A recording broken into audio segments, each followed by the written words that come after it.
You're listening to Oilersnation Radio, presented by the Nation Network. Subscribe for free on iTunes, Spotify, or wherever you get your podcasts from. Welcome, ladies and gentlemen, Oilersnation Radio, episode 86. Here we are. It's friendly neighborhood bag milk. I've got Tyler Yaremchuk manning the board. I've got the Nation Dan looking confused on FaceTime.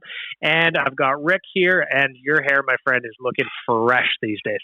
Thanks, buddy. We're getting some good length of this right now. I don't quite know what to do with it, but I do enjoy running my hands through it. I bet it looks very soft. It does, actually. As always, I want to start off the podcast by giving a shout out to our friends at Sherwood Ford the Giant out in beautiful Sherwood Park, Alberta. Go ahead and follow them on Twitter at Sherwood Ford and on Instagram at Sherwood Ford_the Giant. If you do have any issues during this time, be it with finance on your Ford vehicle or with repairs, or you're looking for a new whip, our friends at Sherwood Ford the Giant are there for you. Today we are starting off the podcast a couple of minutes early. For you, the listener, you would have no idea because Tyler is very excited about the Snowbirds flying overhead, so we needed to get going. Listen, if this podcast is not done by 2 o'clock and I miss the Snowbirds, I'm going to fucking flip. What's the deal anyway? Like, are they just doing a tour over the city? How do I know if I get to see them or not? I don't know. I don't care, but I have very little to look forward to in this quarantine life, and watching those planes for 8 seconds will give me great joy. There's like a map. There's a map you can look on. They come down to the north of the city, and then they're going to go across the river valley and down the river valley, come back east, and then south. I heard that at 2:05 they'll be crossing through Mornville, and since I'm in like the north side of St. Albert, I need to be ready to go by 2:05. Well, I'm looking at this here, and I don't know if I'm going to be able to see the Snowbirds, and this is very upsetting to me because if I'm starting this early... Dude, we're all going to be able to see it. Well, I hope so. There's like nothing in the sky. There's no clouds. It's a gorgeous day outside, and you can see fucking forever. Well, so boys, we need to get to action here because the Snowbirds, they wait for no man. The Snowbirds wait for no man. Title of the podcast. Like tea time. Tea time also waits for no man. What did you say, Tyler? I like that title. The Snowbirds wait for no man. This is how we workshop a podcast mid-podcast. Hell yeah. All right. So today, a little bit of Oilers news. Former friend, former Edmonton Oiler, Ales Hemsky, officially retired today. I thought he was retired a couple years ago. I didn't know that he was not officially retired, but apparently that happened today. I guess Cam Lewis covered it on Oilersnation.com. I guess Hemsky was actually hoping that he would be able to play a couple of years in Europe, but the concussion issues he suffered in Montreal did not succeed, so that was off the table. Gentlemen, I just kind of want to talk about number 83 and his time here with the Oilers. What is your favorite or most memorable Ales Hemsky moment? The Nation Dan. When you're thinking Hemsky, what are you thinking? He's one of those guys that he defined the 2000s for the Oilers, right? A lot of promise, a lot of excitement, and a lot of hope, and not a lot of finish there. And he was always one of those guys that you begged him to shoot more and pass less, all that kind of stuff. But probably my favorite memory of Hemsky was the Detroit series. You didn't know what was going to happen in that game 6, but the way that they finished off the Detroit Red Wings with Hemsky scoring that goal, standing in the crease, I don't know. He's one of those guys that, like I said, he defined the 2006 or the 2000s Oilers, and his passing was just bar none the best on that team at that time. Rick, you're thinking Hemsky. What are you thinking? Just the relentless fight that he used to have to get into with Regier and anybody else all the time. That, it didn't matter who it was in front of him or what they did to him. He was getting back up and he was getting back into the game. And for a guy his size and, media always gave him shit for being the last guy on and the first guy off for practice and stuff like that. And tried to, I think, paint him with a brush of some sort by saying that. But you saw what he did on the ice. And in that 60 minutes when he was playing, for a guy his size to get back up and take the beatings he did, that is what it is to be an Oiler back then. Tyler, Mr. Hemsky, What do you think? With Dan said it, without a doubt, the best moment of his Oilers career is 06. Game 6, 06. That goal he scored, I love watching that highlight, man. If there's one Oilers game I could go back and continually watch highlights of, it's Game 6 in 06, and it's in large part because of Hemsky. And I love that moment in the call. Now I'm forgetting who the color guy is, who he goes like, the nerve of this kid. Because it's Game 6. It's a huge moment, and he's dangling guys in the neutral zone. Like, him and George Larocque were my first two favorite Oilers. They were the two Oilers that I remember, like, absolutely falling in love with early in my fandom. So, I mean, he's essentially been retired for a while, and the concussion stuff is unfortunate. And I also liked what you said about him kind of personifying those early 2000s Oilers, where he had so much promise, and it's a damn shame that he never got to play on a better Oilers team. Because if they could have he scored the Patrick Steffen goal too, didn't he? He did. He also scored the Patrick Steffen goal. Yeah, he finished that one off. Yeah.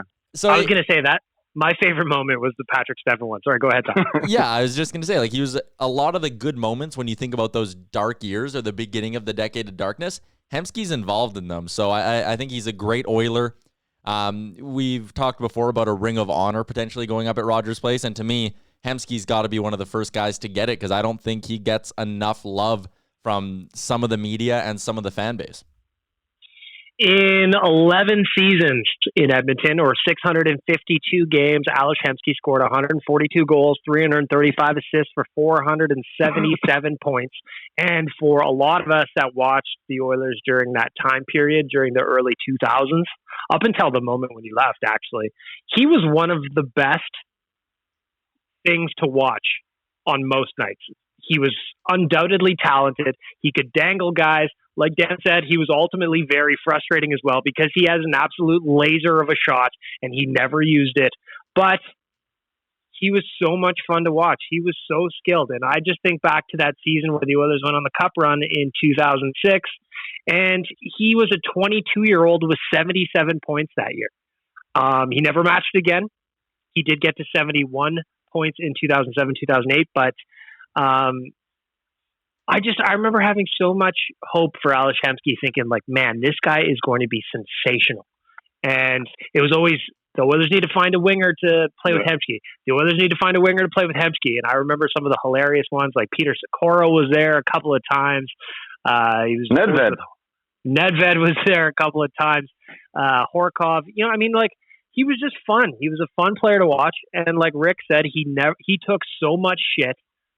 And it was a bad time. It was a bad era for players like him too, right? Like it was physical. Nobody was really taking care of those guys. You know, the Darian Hatchers were on the ice, and you were mauling forwards coming down the ice that time still. So it was not a very friendly time for offensive players like him. Well, in the Battle of Alberta, you mentioned Robin Regehr. Robin Regehr stole Hemsky's lunch money on a nightly basis anytime the Oilers played the Flames, and it was just, he would always battle through. He would always bounce back. He would never really kind of stay down. And that's why I always thought it was funny, because if you guys remember, there was always that Hemsky is soft kind of narrative that would go through the media. And it was just like, okay, you could say he's soft, but have you seen him play? He takes more shit than anybody on that roster. Do you remember when Nick Cronwall... Bugard made like his life. Bugard made a life out of going after Hemsky, and so did Regehr. Like Rick said, like the guy was picked on relentlessly because he was our one talent guy. Everybody else was, you got Ryan Smith, who's a grinder. You got all these guys that are just, they're able to take it all. And Hemsky did too, because he had to. That's all he had. I'm watching that clip right now of him getting blown up by Nicholas Cronwall. And I mean, credit to Hemsky. Like, he gets right back up in this clip, and you can tell he's shaken, but he gets up, he goes to the bench, stays on the bench as well. Like, he took a lot of shit, and he fought through a lot of shit. Yep. He was a fun player to watch. It's unfortunate the way things kind of ended. He was probably one of those players that got traded out of Edmonton too late rather than too soon. So that was disappointing, but overall, I loved watching that guy play.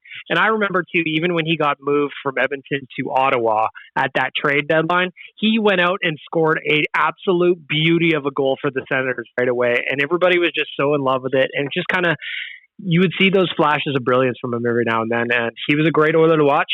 Happy to see him with his adorable family going off into the sunset, doing whatever it is that they do now. And for the cap to former Edmonton Oiler, Ales Hemsky. He was a lot of fun for teams that were not very much fun.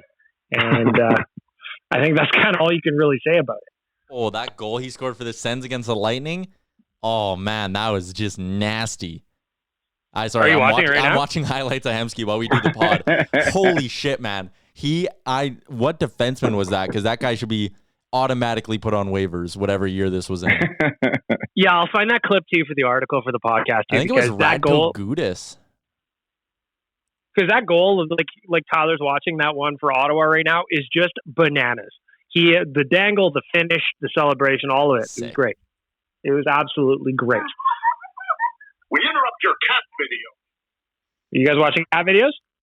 I'm just opening.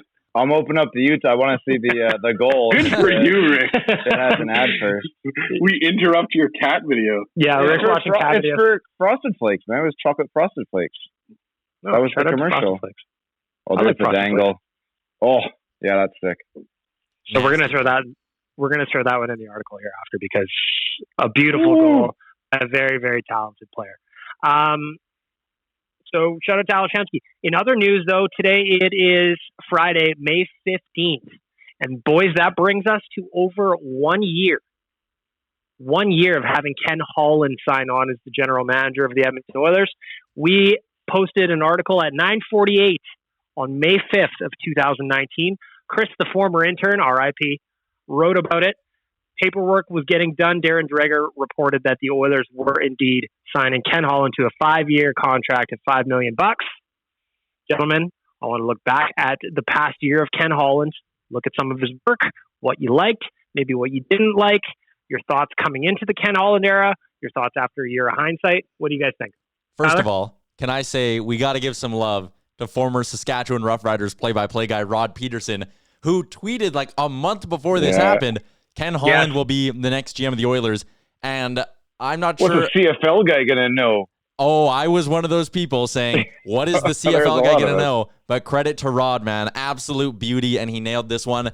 As far as Ken Holland's first year, he got them out from the Lucic contract. He went out and got guys who can improve the penalty kill. He made a gamble, and it paid off on a guy like Mike Smith. He took that approach of, instead of buying, and we've used this analogy and debated it a lot, instead of going out and buying one $20 scratch ticket, he went out and bought 10 $2 scratch tickets. And hey, guys like Shahan, Archibald, Haas, and Nygaard, they worked out for him. Guys like Yurkcho maybe didn't, but that's the risk you kind of take. And as much as I was kind of against that strategy last summer, and I think me and Dan got into a lot of fights over this, credit to Dan, credit to Ken Holland. It worked. And I think the first year of Ken Holland at the helm for the Oilers I give him an A grade.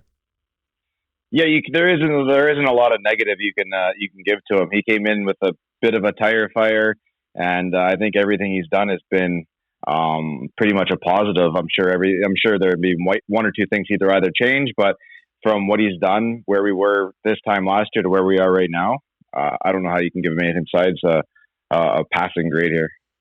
Credit where credit is due. Rick was also on the team scratch. I was definitely, yeah. No, I was definitely I was against scratch ticket. I was. Oh, right, that's right. Yeah, I was on like let's get $2-3 million guys instead of $5-1 million guys. Yeah, and so I mean, like I'm with you guys. I think he's done great. I think the thing is that you could point at and say like is maybe the Chiasson contract where he was probably convinced by the rest of the organization to do that one, and the AA trade right now. I would say the jury is still out on that one. And that's not really fair though either, right? Because we didn't get the rest of the season. No, of course not. But it is just it's a question mark as to whether you re-sign the guy for the right deal or if we lose him next year. Like who knows, right? So that would be my only time that I would even criticize him. But yeah, 100%. He did the Lucic thing. His trades, the John Marino one again. His hand was forced. It wasn't necessarily his choice. Marino, we don't know that for sure. Yeah, exactly. So it is one that you just can't fault him on. So yeah, I'd say a solid B grade for it so far. For me, I think it's like I remember thinking when Ken Holland was hired, I was just like, oh, come on, man. Is this really all that much different? He was an old kind of hockey boy. He's been around 100 years. I was really hoping for Kelly McCrimmon. Obviously that didn't work out. He got promoted in Vegas, but I was questioning it, and I was happy to be wrong. And there was no better time to be wrong about the Ken Holland hire than on July 19th, 2019, when 2 short months after he was hired, he managed to move Milan Lucic, retain $750,000 of that conditional third-round pick to Calgary, of all places, in exchange for James Neal. Once that happened, all I thought was, whoa, because that was the kind of move that we needed Peter Chiarelli to make so often, but he didn't. He would just find ways to bungle things and fuck it all up. And then Ken Holland comes in and moves a guy that everybody needed to move, whether that was fans just from an emotional standpoint, whether that was the team from God, this guy sucks for what he's being paid standpoint, everything. And to move him to Calgary of all places, unbelievable. So that was his very first trade as the Edmonton Oilers GM, and man, was it a banger. You couldn't find a better way to appease your new fans. It's like scoring a hat trick in your debut. It's very much true. Speaking of which, what was that guy's name? Fabian Brunstrom? Was it him? That was the hot shit out of Sweden, and he came in and scored a hat trick in his first game, and everybody's like, "Oh shit!" I think a kid did disappeared. I think a kid did it this year too, though. I think a kid did it for like Ottawa. Oh yeah, who was it? But it's weird. Like, so I didn't realize this beforehand. They keep every single puck that goes in the net. Oh yeah, right. I didn't know that. Yeah, because the kid at the end of the game takes a picture of this with the 3 pucks, or I think Joe Thornton did something this year where he scored 4, and then he had all 4 pucks. And I was like, well, what the hell was the point of them keeping the first puck for? Yeah, so I have an uncle who works for the NHL, and he's transitioned. He's done a bunch of stuff. He was a concussion spotter for a little bit, so he's taught me about how that process works. He does stats now, but for a while he was working in the penalty box. And it's a fascinating process of like everything that goes on after a goal is scored. Like if you watch, the one penalty box door always stays open until they get an okay from upstairs that like the goal is good, and then they close the door. And yeah, every puck comes in after a goal. They sticker it, write down the serial number, who scored it, all that stuff, put it into another container. It's really cool to kind of get an inside look at that. One day when he retires from working for the NHL, we'll get him on the pod. What do they do with the pucks afterwards? I think it's like if the player, if it's a hat trick or whatever, they use it for that. If not, they go to like auctions and they sell them as like game used pucks, right? I guess so. That's so weird to think about, eh? Yeah. They turn them into chunks. You'd think you just recycle them into. You think you recycle them into practice pucks. Yeah, I bet you there's a fair amount of that as well. But I mean, they can make money off that if you sell a used puck, right? On the topic of Fabian Brunstrom, he scored 3 goals in that one game. Never had a season where he scored more than 2 after that rookie year. How much did he make though? YouTube scouting. Oh, I don't know how much he made, but that would have been like because of the Worlds, right? Like he would have had a couple of good World tournaments and like Yuri Depita.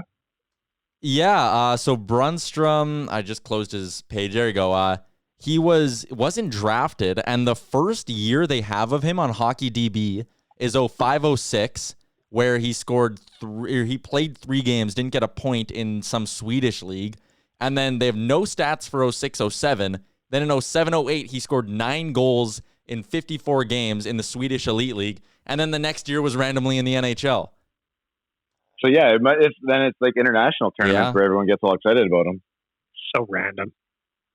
Super random. That is a name though that a lot of hockey players know, or a lot of hockey fans know. Hey, like just the way he burst onto the scene like that. Dude, there's been a couple of those guys. I mean, remember the Monster coming across? Yeah. Oh, I remember the hype around the Monster. Do you know what that reminds me of? It was free agency day, whatever that was, a couple years ago when Peter Chiarelli signed the Monster, and I tweeted out from the Nation account, "Oh boy, I don't know about this one," and I got roasted for it. That was one of those moments where I was like, man, I was so right, and I took so much shit for days. Because obviously July 1st is in the middle of the summer. You have to wait months until hockey gets back. But man, did I take shit for a long time for making fun of the Monster. And boy, was I right. So you were very right. Props to me. I want to go back to Ken Holland real quick, and boys, before we move on. So, like I said, that first trade was the Lucic trade. That blew everyone's mind open. You guys mentioned the John Marino trade to Pittsburgh. His hands were tied there. That was a Chiarelli guy. Didn't want to sign here without him. Okay, fine. But then you look forward from there. He made a couple of the next trades he made were at this year's deadline. So he moved Kyle Brodziak, who was obviously retired, a conditional fourth in exchange for Mike Green. There's another player that we didn't get a real good chance to see because he got banged up and then the season got shut down. And then he traded Sam Gagner, second round pick this year and a second round pick next year to Detroit again for Andreas Athanasiou and Ryan Kuffner. You guys are forgetting about Ryan Kuffner. Don't sleep on Ryan Kuffner. And then he moved Tyler Ennis, or acquired Tyler Ennis for a fifth round pick in 2021. And then Joel Persson, I mean, do you guys even remember Joel Persson? He got moved to Anaheim for a seventh round pick in 2022. So the trades he has made so far as Edmonton Oilers GM, to me, wildly in the positive side as opposed to the negative side. Oh yeah, there's nothing you can really complain about there. He's not exactly been dealt the best hand, so where we are now is a hell of a lot better than where we were when he started. So yeah, give up Sam Gagner for 7 games of FSU and nothing else, I'm gonna be pissed. Yeah, but watch Sam come back though. Yeah, I've predicted this a bunch of times. Sam's coming back, 13th forward, less than $1 million. Let's go. Yep. I'd love to see it. For me, like the things that are knocks on Holland right now, like one, I would like to see him go out and get the goalie of the future for this team. Like last summer, I know I've been on this. You talked about people getting mad at you, bag milk, when you're clearly right. I was yelling for Tristan Jarry for so long last summer. Every day I'd go on podcasts, I'd go on the radio and be like, they need to go get this kid. Were you confident going with Jarry and Mikko Koskinen, though, knowing what we knew about Mikko at the time? Like, we didn't see Mikko this year, so it was like he was a bad taste in our mouth at the time. I was of the mindset that they had to take a bit of a gamble, and you had to find someone and take a chance that, hey, it might not work, but there's also a chance this guy's your goalie for the next 10 years. Yeah. And that's the one thing I'll say. It worked with Mike Smith, and I give him credit for that. And again, maybe an instance where I was wrong because I wasn't the biggest fan of the Mike Smith signing, but I want to see him go out and get the goalie of the future. But aside from that, like the cap situation's not his fault. The Oilers are in cap hell because of Peter Chiarelli and past blunders and buying guys out. It's not so much what Ken Holland's done. In fact, he's probably improved it with signings of guys like Caleb Jones to short-term, low-money deals, Josh Archibald and things like that. So I don't really have anything that I can really, really knock Ken Holland for. If you are going to pick a knock against him, what would it be? Because like we said, all of us are pretty impressed with the work that Uncle Ken's done so far. I like the way he communicates with the media. I like the way he's made moves. I like the way that some of his scratch tickets have paid off. And when they don't pay off, like a Joel Persson, he just moves on. I like all that. But if you're looking at maybe a negative, something he can improve on, what do you think? Dan? Well, I said it early on. It's the chase on kind of contract. It's not necessarily, chase on in himself, but you wish that money could have gone somewhere else or nowhere at all and just be sitting there for us to use later. But he felt like he needed a winger and somebody in the organization convinced him of such. Tyler, what do you think? Is there a knock on Holland for you? This is a tough knock because then you start kind of going down a rabbit hole of what could have happened, what didn't happen, what did happen because of it. But for me, it's the Sekera buyout. He only had 2 more years left. I know it was $5.5 million, and I know they did go out and use that money. But at the same time, like you're telling me you couldn't retain 50% of that and get him off your books, and then I know it would have been a bit of a higher cap hit, but he would have been off your books quicker. I don't know. You're telling me Andre Sekera couldn't have been a useful defenseman for this team, and maybe you could have moved on from a guy like Chris Russell. It's just, to me, the buyout of Sekera sucks. I know it's hindsight and all that, but like it's more dead money, and this organization has so much dead money on their books right now. So my one knock would be the Sekera buyout. That's the one move I wasn't in total agreement with. Rick, what do you think? If we're picking that's a tough one. I mean, it's. I gotta just say, I gotta go with Tyler there and just go. You know what? Just keeping Chris Russell along this long and choosing him over Sekera. I mean, I think I would have rather rolled the dice with the better player who is a little bit injury prone in the last little bit, but it wasn't an injury I expected to be something too serious going forward. So yeah, I would have rolled a Sekera. Yeah, to me, I mean, I guess it's tough to pick anything right now. Really, like it's really tough. He's done a really good job so far. Yeah, I mean, I'm kind of with you guys too. I didn't agree with buying out Sexy Reg at the time. I still think that he would probably been more valuable on the third pairing, especially considering the Oilers have some hard time moving the puck from the back end at times. I feel like maybe Sexy Reg would have helped, but water under the bridge. We'll see what happens because this summer, off season, whenever the fuck that happens, I think we're all kind of expecting him to move on from Russell to clear space for be it Caleb Jones or somebody else. And then there's Bouchard that needs to move up. I know that kind of leads into our next question, but first I want to give a shout out to our friends at skipthedishes.ca. They are doing an excellent job keeping Edmonton fed during these strange days. They've got countless options available for you, regardless of what kind of cuisine you were looking for. Maybe you want to join in the Donaire bracket that we're doing on Nation Happy Hour that's going up live on Instagram Wednesdays and Fridays. Maybe you want to try out some Donaire shops. Maybe you want to go some delicious pho. Maybe you just want some tasty nugs. Whatever you're looking for, skipthedishes.ca is there for you. And like Tyler always says, be sure to tip your drivers. Because they're doing, what else do you need to say? Just tip them. They're doing wonderful work. They bring the food for you. Reward them for that work.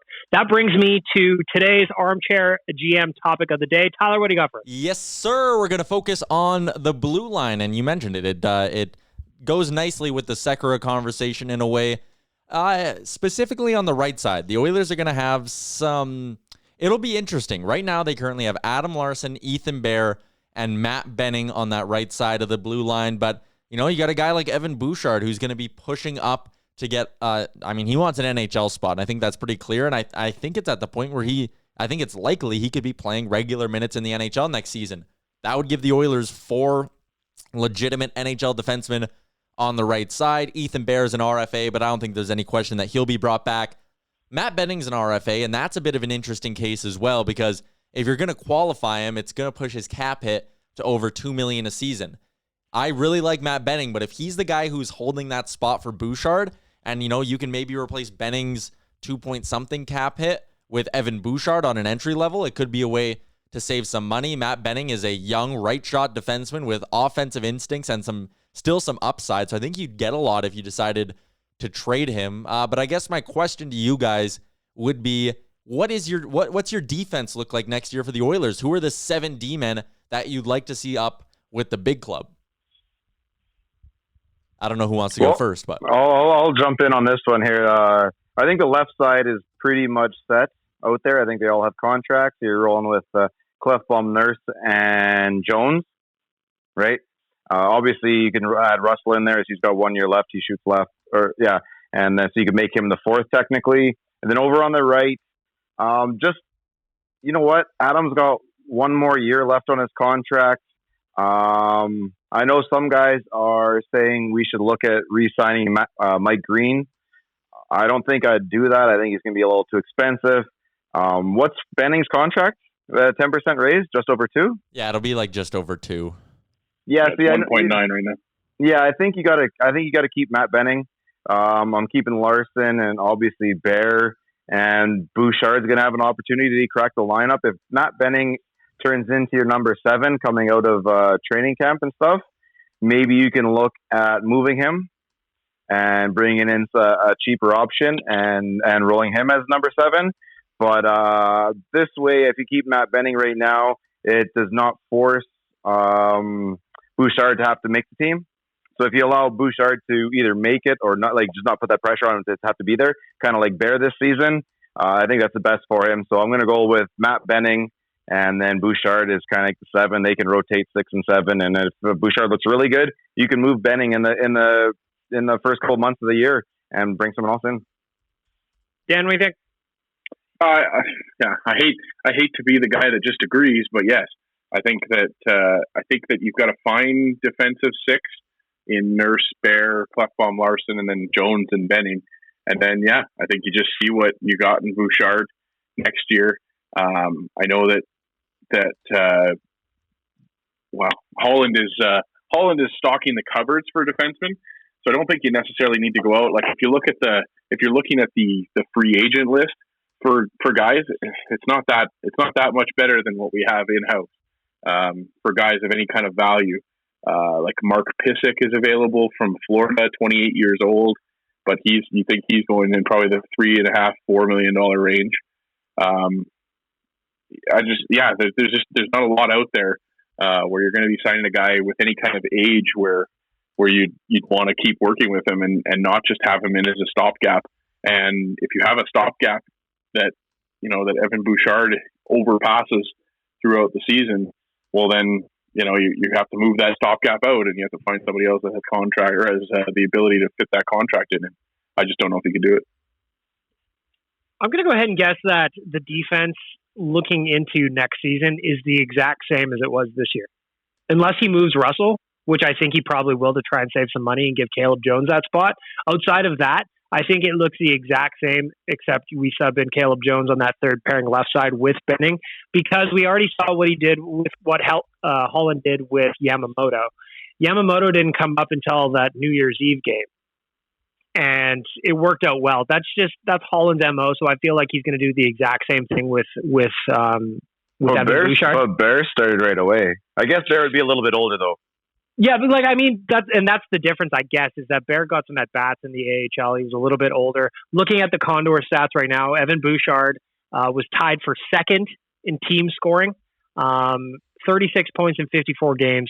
Tyler Benson would have had more than that, but he was called up to the big club, so he only had 47 games. But Evan Bouchard is still working on what is undoubtedly, outside of being a goalie, the hardest position in hockey. So I feel like Holland's just going to let him be the big fish down in Bakersfield for a little bit. And if it comes a time where he bullies his way onto the Oilers roster, then I think you look at Matt Benning. But where it gets interesting with Benning is that he's an RFA this summer, but there's only 1 year left of that. He is going to be a UFA next year.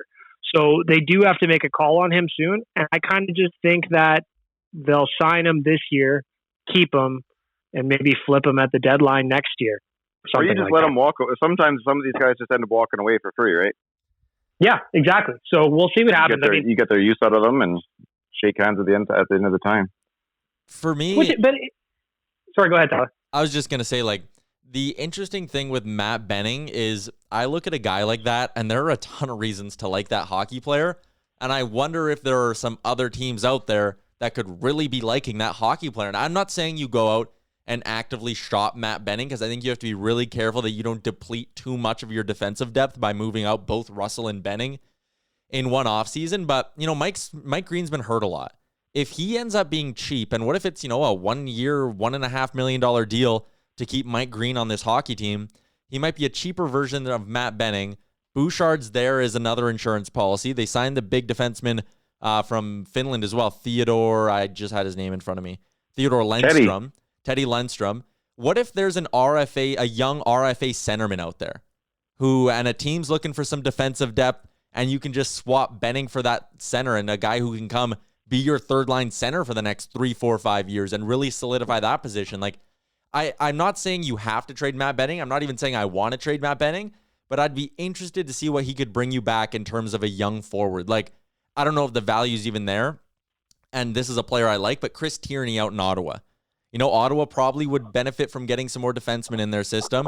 Chris Tierney's an RFA. He would cost a little bit more money, but I just wonder if maybe there's a chance to parlay some of this defensive depth into really bolstering your forward crew and bolstering your top nine. It would be nice to see the Oilers for once trade from a position of strength and actually improve another area of the team rather than just being like doing the exact opposite of that, as we saw with Peter Chiarelli for years. Do you know what I mean? I think we're getting to that point, though. I hope so. We're getting there. And I just we also have to keep our fingers crossed that maybe there are other players in the system that turn into Ethan Bears. Because if we had spoken at this point last year about Ethan Bear stepping into the lineup and doing what he did for the Oilers this year, none of us would have thought that was possible, because I remember Caleb Jones was the one that was inked into the lineup. Bear got hurt last year early, so then Jones kind of passed him in the chart. So we'll have to see what happens, right? Ken Holland does like to let guys marinate, if you want to use that poor analogy. But so that adds an interesting layer to it.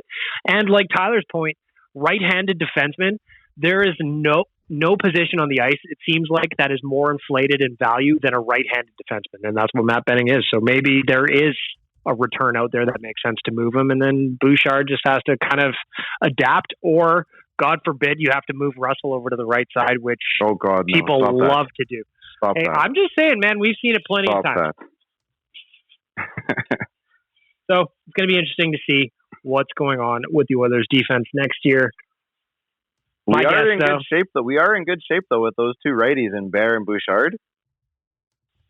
Yeah, and there's also, I was just kind of, as you guys were talking, I was just doing a cruise around Twitter, and there's actually a sizable segment of Oilers fans and just hockey Twitter in general that is looking at maybe the Oilers should trade Adam Larson and keep Matt Benning. Not yet. I think a guy like Larson, when the chips are down in the playoffs, when it gets mean out there, that's when you want him. I agree with you 100%, Rick. I think that's a guy that in a playoff series, like, remember first game this year when he broke his foot and kept playing for some of the game? Like, you want that on your team in the playoffs. You want that mean physical defenseman who, when you're up by a goal, you put him out there because you know he's going to get in the lanes. He's going to make smart decisions with the puck. I think you keep Adam Larson around. Dude, who's one of the biggest names you remember from 2006 is Jason Smith. Yeah. And I'm not going to say he's not exactly the same as Jason Smith, but he a little more offense and a little less mean, but he can do exactly what Gator was doing out there. I mean, you keep that guy around. I know he's only got 1 year left, and then he's UFA, so it's probably a contract that's going to be too long. So he's probably not going to be here, but I'll get that last year out of him. I agree with you. Yeah, I'm with you on that. I think that it's good. A good defensive grouping has 3 or 4 guys where you're just like, okay, those guys are solid, penciled in dudes, and then see what you have with the others. And I think we've seen what we have with Bear, and we've seen what we have with Jones. But either of those guys could have a regression next year, and they play different roles too, right? Like Larson is good when it's defensive time and it's time to keep the puck at the net. You know, that's who you get out there. And then 5-on-5, dude, Bear looks good, and hopefully 5-on-5, 5-on-4. Bouchard's going to run it all for us. So we're in a good situation right now. Well, and as always, cap concerns are going to be a problem for the Oilers, at least in the immediate future. So they're going to have to make some choices in terms of just purely monetary choices as well. So if we're looking at it from that lens, how are you guys clearing some money? I don't think you have to. Obvious one. You don't have to quite yet, do you? Russell's the obvious one to me. Yeah, Russell's out, and then Larson's out the year after that. So that's 4 whatever, then another 4 something. Bouchard's not going to be getting 4 something to start. You're going to get Bear in at a nicer number. Jones is already in at less than 2. Clefbaum's only less than 5. Nurse, who knows what that number turns out to be. So I don't think we're in that big of an issue when it comes to salary cap on the defense. And then some of that dead money comes off in the next year or two. We're going to get out of the Neal contract the next year or two. I think we're out of the danger area. We're getting closer to the light at the end of the tunnel when it comes to cap issues. There's still a little bit time to go, but it's not as bad anymore. So looking at it, Eric Ryba comes off the books. Brandon Manning comes off the books. Tyler, no matter how bad you want him to come back, Marcus Granlund is coming off the books. You better watch your mouth. But it's still weird to look at this, right, on Puckpedia.com and see Benoit Pouliot's name is still on the Oilers' books for another season. And wasn't that the year where they didn't even use all their cap space, right? Yeah, the cap space spent a year up in Little Brick. Yeah, like, fuck me. That was Peter Chiarelli saying that he was guarding against the Leon Draisaitl offer sheet that nobody was ever going to put on him. So, like, thanks, Pete. You're just your gifts just keep paying off, don't they? But we're almost out of that. We're almost out of that era. Like, his touch, it's almost right off of us. There's a little ways to go yet, but yeah, we are getting close there. So Benoit Pouliot's got 1.33 left on the 2020-2021 season as well. So shout out to Benoit getting some paychecks from the Oilers despite not having played in the league for a couple of seasons. That's a good life if you can get it. He was there last year, wasn't he? No. Has he been out for I think 16-17 was his last run. I thought he had a decent start to the year, like 2 years ago. So Benoit Pouliot left Edmonton in 2016-17 and played 74 games with the Sabres in 2017-18. Got 13 goals, 6 assists for 19 points in 74 games. Did not play after that. So farewell, Benoit. Benoit. A while. Yeah. You were a fancy stats darling. You took a lot of weird penalties. And now we get to remember you on our books for at least another season. What a time to be alive. Dude, just be glad you're not a Mets fan. They've been paying Bobby Bonilla for 2 decades. Tyler, you talked about this on Real Life. Yeah. Please run through it real quick again because this story is amazing. Okay, so for those of you who don't know the Bobby Bonilla story, I still need to Google it to fully understand it. But basically, the Mets signed Bobby Bonilla to this massive contract, and then they released him before the 2000 season while still owing him $5.9 million for the final year of his contract.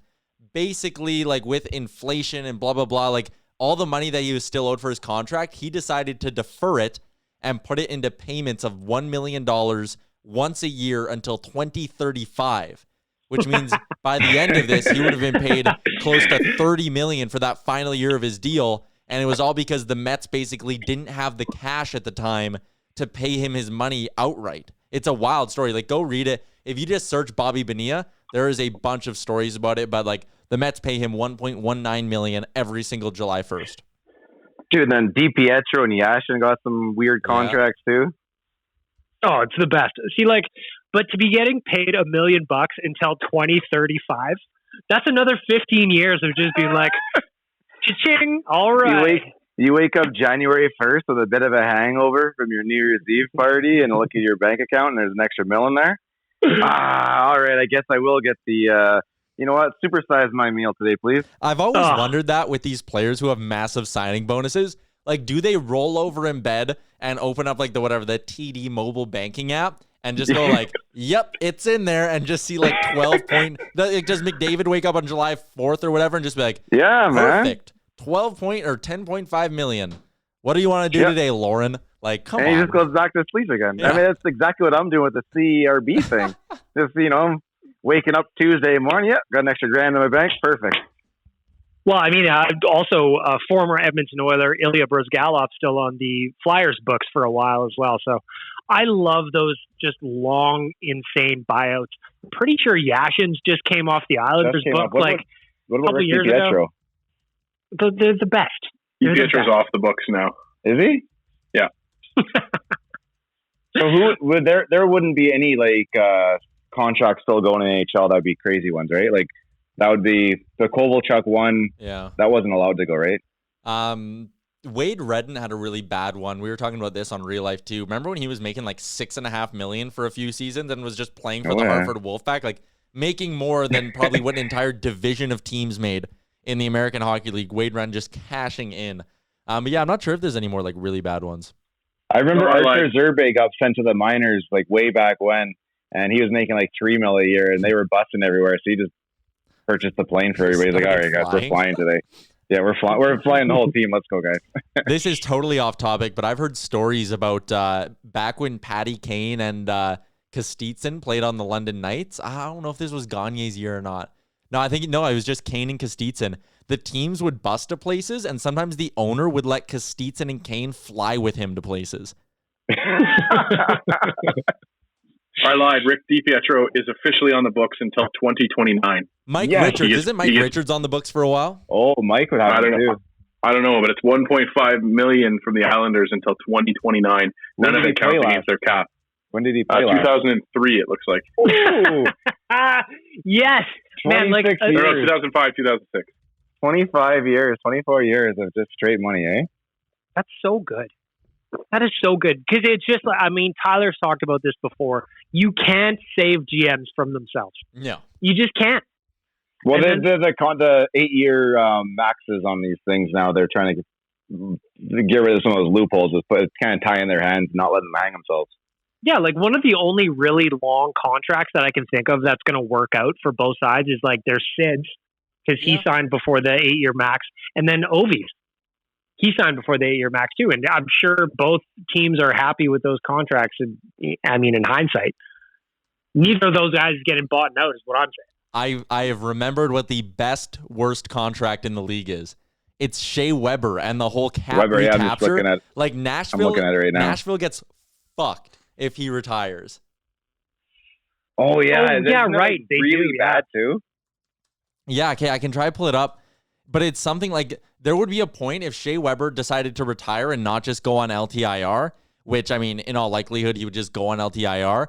But there could be a situation where if Shea Weber retired, the Nashville Predators have a $24.5 million cap recapture penalty in 2025-20. Can you imagine that? They get to an offseason and there's like, fuck it, we have to literally trade everyone because we have to pay Shea Weber $25 million. Man, so what we need to hope for, boys, is that Shea Weber actually retires so that we can go cash in on the Nashville Predators because they would be having an amazing yard sale. You brought up Mike Richards. Mike Richards is on the Kings books until 2025, 2026. He's making anywhere, depending on the year, $700,000, $900,000, $600,000. So he's getting himself a nice couple of paychecks too. Also on the Kings books, 2020, 2021 is Ilya Kovalchuk. How about him getting his ridiculous contracts bought out by multiple teams over multiple periods in the NHL? Yeah, man. Some of those, if you're in the right place at the right time, these contracts, you can become just filthy rich doing nothing. You look at a guy in the NFL, Sam Bradford. He's played, I don't know, he's started like 21 games or something stupid like this, and he's near $100 million. I love that, man. I just love this. You can't save these GMs from themselves sometimes. And for us, it makes for excellent pandemic fodder for the podcast. As long as it's not on the Oilers. Well, yeah. Yeah. I mean, they got Sexy Reg on there. It's 2.5. They've got the Lucic. We've already talked about Pouliot. So, yeah, they've got their share. Just thankfully, they don't go on for decades. Yeah. That'd be so frustrating, man. Changing gears entirely, there's been a lot of talk about, I think it was TSN maybe. Somebody was talking about Hall of Famers and potential Hall of Famers, maybe people that got snubbed. I got a little quiz for you boys. There are 8 Edmonton Oilers currently in the Hockey Hall of Fame. I'm looking at all your faces right now. Nobody search. Let's go through them. I'm going to see how many you get. Some of them are very obvious. Others not quite so. Who do you got? Let's go through the banners first. So you've got Gretzky, Messier, Fuhr. You've got Anderson, Curry, Coffey, and Curry. So that's 6. There's just Slats. Say there would we're be, not. right? We're counting players only. Okay. Al Hamilton. Players only. Hamilton's not in the Hall of Fame, though, is he? Hamilton is not in the Hall of Fame, though he is up in the rafters. Does Jim Matheson count? Of course, yeah. Maddie, we're gonna give Maddie a head nod. I love Matt. So we're talking. Oilers? So what's the exact category here? Hockey Hall of Famers, but they played for the Edmonton Oilers. You guys are missing 2. For a certain amount of time? They've played at least a handful of games with the Edmonton Oilers. Oh, Adam Oates. There's a hidden one for fuck. Rick. Nice pull, Rick. Pronger's still not in the Hall of Fame.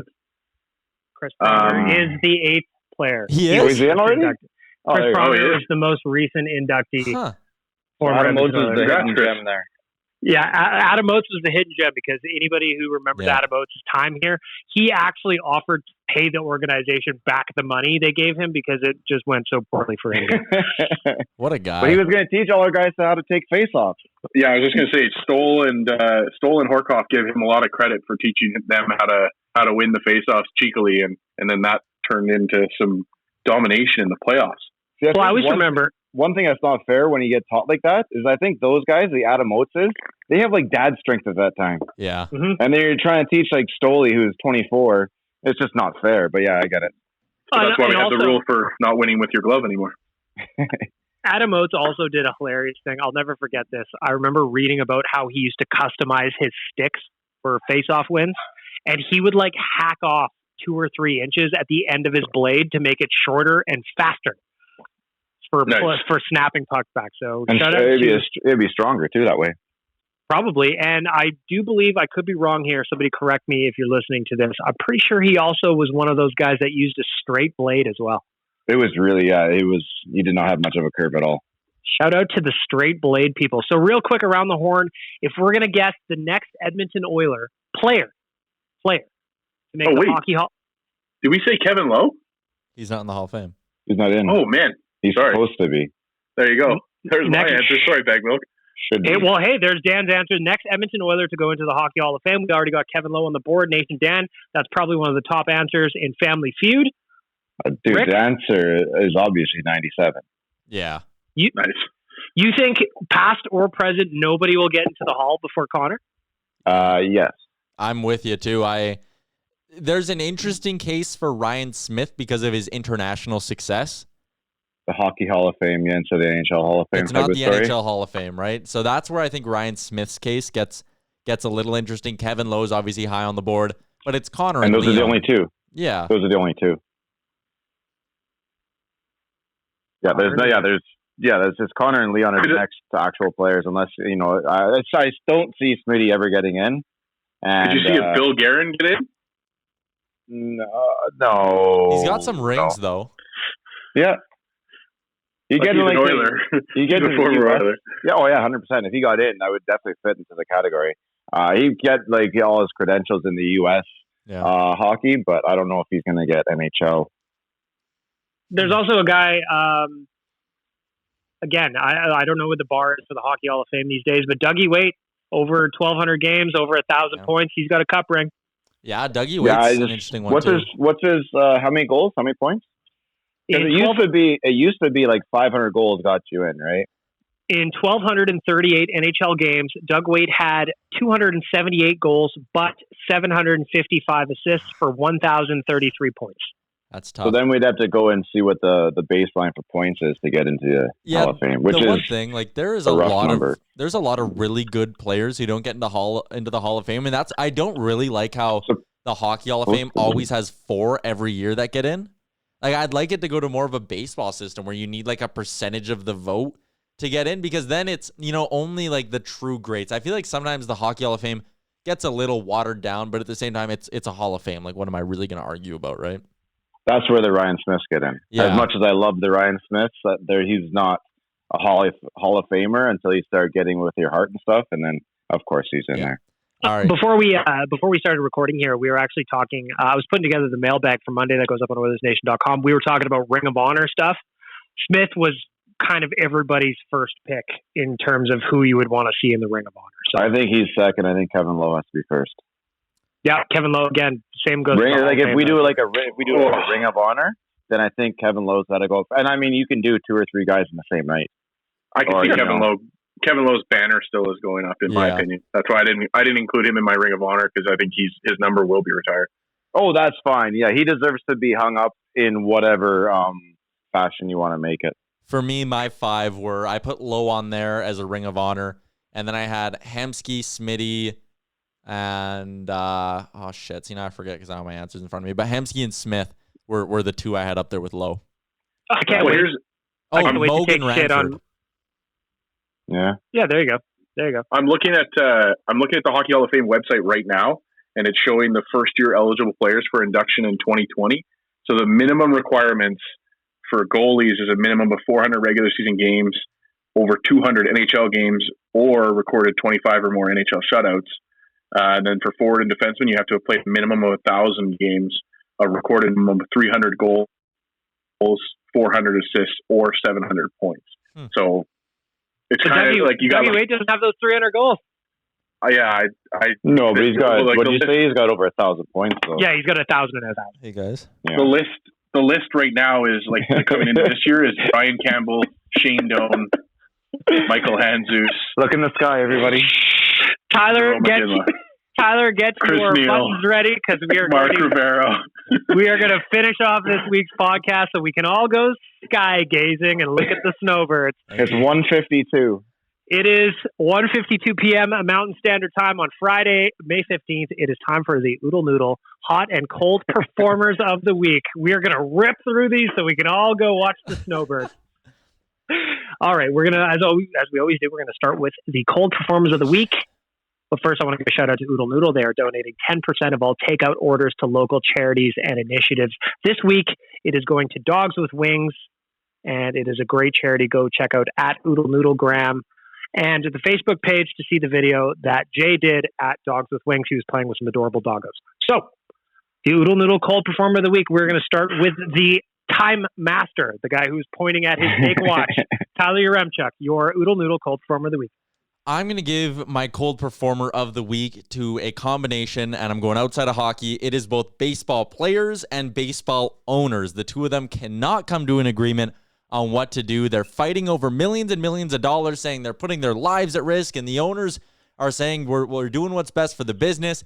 To me, it's a little nauseating right now hearing a bunch of millionaires fight over their millions and millions of dollars when, I mean, you're an entertainment thing. At some point, how about you both just take a bit of a cut and do something for the fans?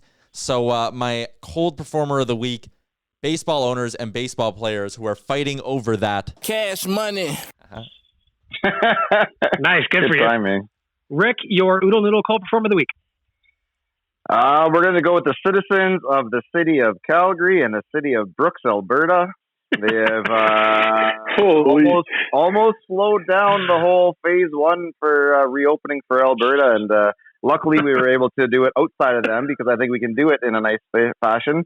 And yeah, I just wasn't too happy with them trying to slow things down by not taking proper precautions previously. Good for you. Oh, Thank you. That's cold.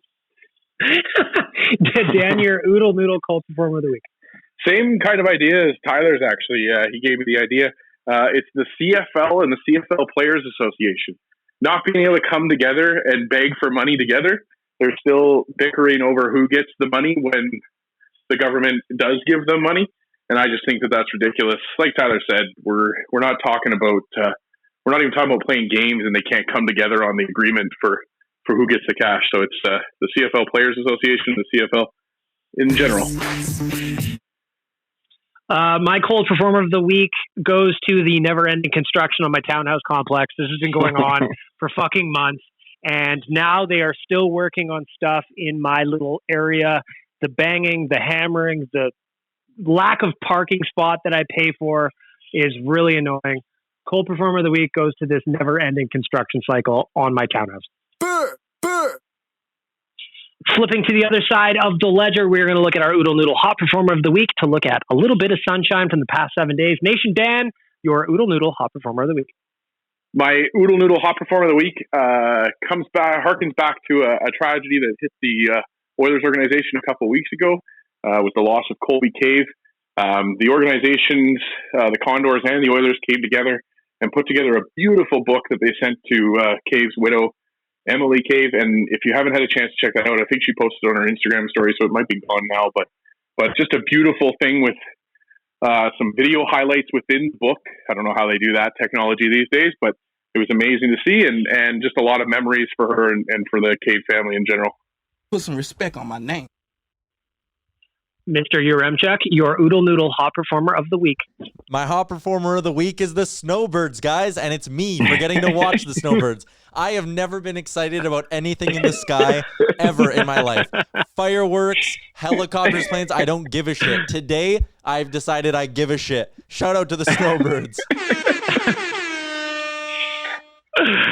Rick, your Oodle Noodle Hot Performer of the Week. That's easy. It's the rest of the citizens of this wonderful province of Alberta. We've got phase one. We're green light to go, and I was out yesterday, and it looked very nice. People were distanced. People were calm, relaxed, having a good time. And I think it's smart to get out there and just do it safely. Go out hooking. And now you can. Get that bread. I think that's phase two. Get that bread, people. My Oodle Noodle Hot Performer of the Week is probably going to take up about 6 or 7 minutes of time here. I got a little bit of a rant that I want to go on. Just kidding, Tyler. I wouldn't ruin this for you, buddy. My Hot Performer of the Week, future new album, Life is Good. Just downloaded it. It is straight gas. So many good tracks on there. Hot Performer of the Week, go in the future. From all our friends at Sherwood Ford the Giant, skipthedishes.ca, and of course, Oodle Noodle, I want to say thank you to all of them for making this possible. I want to say thank you to Dan, Tyler, and Rick for an hour of your time. And I also want to thank Bag Milk. And I also want to thank the Snowbirds for brightening our Friday afternoon. So we're going to shut down episode 86 of Oilers Nation Radio. We are all going to rush outside and we are going to look skyward as those Snowbirds are making a tour around Edmonton. What? I have something else I want to say, Tyler. No, you don't. I just want to say, shout out Damien. Best wishes. Thanks for listening to Oilers Nation Radio, a member of the Nation Network of Podcasts. Make sure to follow us on all of our social media to stay up to date and never miss a podcast.